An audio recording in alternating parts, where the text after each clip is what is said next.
अस्सलाम वालेकुम बच्चों, उम्मीद है आपने कल का काम अपना मुकम्मल कर लिया होगा। किताब कारवान उर्दू चल रही है हमारी। कल हमने पढ़ा था हरूफ क्या होते हैं, अलिफ ता, ये तमाम हरूफ तहज्जी हैं। ठीक है, 3 हरफी अल्फाज का बनाने का तरीका हमने कल सीखा था। हम आवाज़ अल्फाज किसे कहते हैं वो भी उम्मीद है सब ने सीख भी लिया है और अपनी बुकलेट पे लिख भी लिया होगा और लिखा ही। ठीक है, आज हम पढ़ेंगे हर्फ। हर्फ क्या है? ठीक है, इस्म और फेल को जब हम आपस में मिलाते हैं तो उसमें हर्फ का इस्तेमाल करते हैं।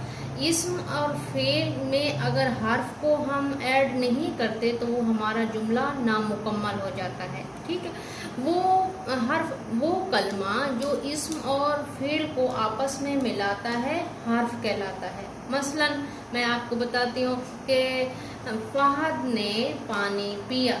हम पिछली भी जमात में पढ़ चुके हैं, इस्म किसी चीज, शख्स या जगह के नाम को कहते हैं इस्म। ठीक है, फेल है काम, इस्म नाम, फेल काम। अब इन दो को जो आपस में मिलाता है वो है हर्फ। अगर हम इसमें और फेल में हर्फ का इस्तेमाल नहीं करते तो हमारा वो जुमला मुकम्मल नहीं होता। जैसा कि मैंने बताया कि वो कलमा जो इस्म और फेल को आपस में मिलाता है, मसलन फहद। फहद अब क्या है? इस्म है। ने हमारा हर्फ है। पानी पिया, पिया जो है ये हमारा फेल है। यानी कि इस्म और फेल को कौन सी चीज आपस में मिला रही है? वो है हर्फ।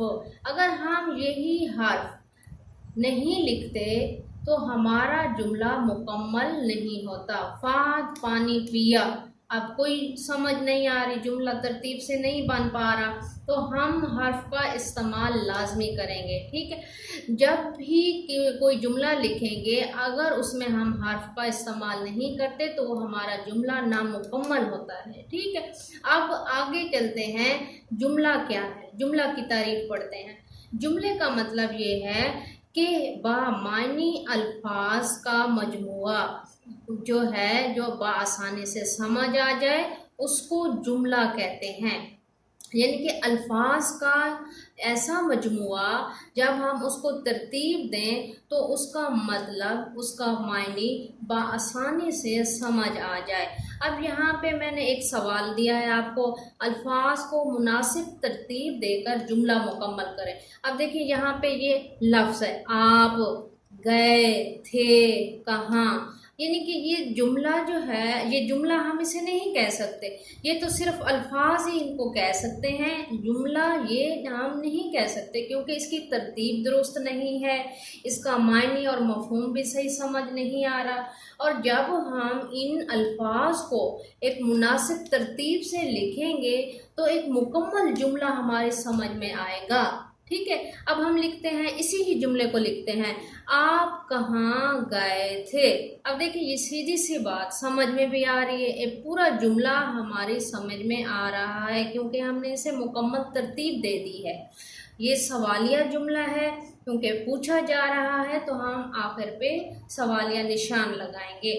आप कहाँ गए थे, यानी कि आपने जुमले को इस तरह तरतीब देना है कि जुमला बआसानी समझ आए, जिसका कोई मतलब हो, मायने हो, मकसद हो। इसी तरह से अल्फाज का ऐसा मजमुआ जो बआसानी समझा जा सके वो जुमला कहलाता है।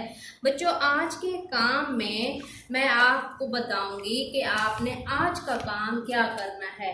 एक तो आपने करना है, आपको किताब, अपनी बुकलेट पे हरूफ दिए गए हैं और नामुकम्मल जुमले दिए गए, आपने मुनासिब हर्फ का इस्तेमाल करना है। दूसरा सवाल है, जुमले मुकम्मल करने हैं आपने। अब सारे बच्चे देखें, यहाँ पे सारे बच्चे बुकलेट का पेज नंबर 3 निकालें।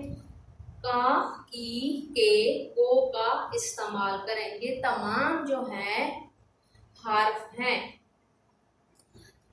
ठीक है बच्चों, अब देखिए सवाल है का, की, के, को का इस्तेमाल आपने करना है। नंबर 1, अहमद डैश हाथ गंदे हैं। बिस्मिल्लाह पढ़ना सारा डैश आदत है। अच्छी सेहत डैश राज यही है, सादा खाना खाया जाए।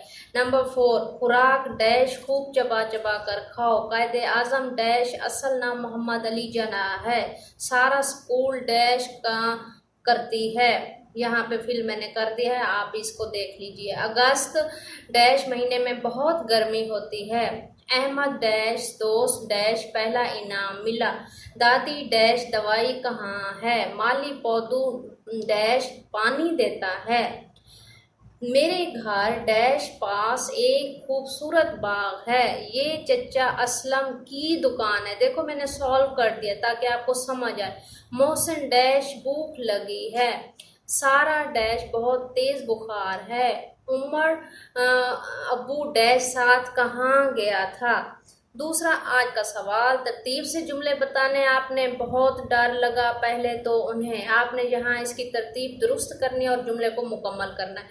आपने ये तमाम जुमले रीड करने हैं, इनको बातरतीब अल्फाज, ये अल्फाज हैं, इनको तरतीब देकर आपने अपने जुमलों को मुकम्मल करना है। ओके बच्चों, अल्लाह हाफिज।